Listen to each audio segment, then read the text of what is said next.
Everyone, এই ভিডিওটা না বানিয়েছিলাম কাল পোস্ট করব বলে, কিন্তু আর হলোই না। তো যাই হোক, কাল সন্ধ্যেবেলা আমি আর ভাই বেরিয়েছিলাম শিবরাত্রির বাজার করতে। বাজার খুব একটা বেশি আমার কিছু করার নেই, শুধু দশকর্মার টুকটাক দশকর্মার জিনিসগুলো নেওয়া তো আমার কমপ্লিট। আর এদিকে আমার ভাইকে দেখো রাস্তায় বেরোর কিছু না কিছু খাওয়া তো লাগেই, কিন্তু মিষ্টি কোনোদিনও খেতে চায় না। আজকে আবার কি মুড হয়েছে ভগবানই জানে। ও নিজের জন্য একটা অমৃতি নিয়েছিল আর আমার জন্য একটা গজা নিয়েছিল। তো তারপর তো একটু সবজি বাজারও করার ছিল, সেটা করেই বাড়ির পথে রওনা দিচ্ছিলাম। গজাটা খেতে খেতেই বাড়ি যাচ্ছিলাম। আর এদিকে আমার ভাইকে দেখো সময় নেই, আমার পেছনে লেগে যাচ্ছিল ক্যামেরা অন করে। আর চিন্তা করো, এইটুকু বাজার করতে গিয়ে নাকি আমাদের খিদে পেয়ে গেছে। কি যে হবে ভগবানই জানে আমাদের। তো তোমরা কারা কারা আজ শিবরাত্রি করছো?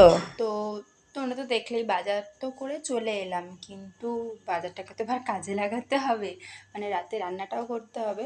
তো কি রান্না করব দেখো, যেহেতু পটল কিনলাম, তো মাই বলেছিল যে একটু পটল নিয়ে আসতে যখন রাতে বাজার করব, তাহলে কি হবে, আমার যেহেতু আজকে নিরামিষ, কাল তো পুজো দেবো, বললো একটু পটল নিয়ে এসে পটলটা সর্ষে পোস্ত দিয়ে ঝাল করে নিতে, আমার রাতে হয়ে যাবে। আর মা ভাইয়ের থেকে যাবে, কাল খেয়ে নেবে। ভাত হচ্ছে এখানে, আর এই যে পটল এখানে রেখেছি, সর্ষে পোস্ত বাটাটা ছিলই।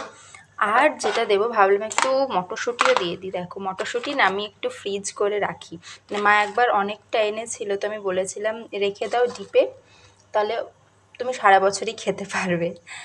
ঠিক করিনি বলো?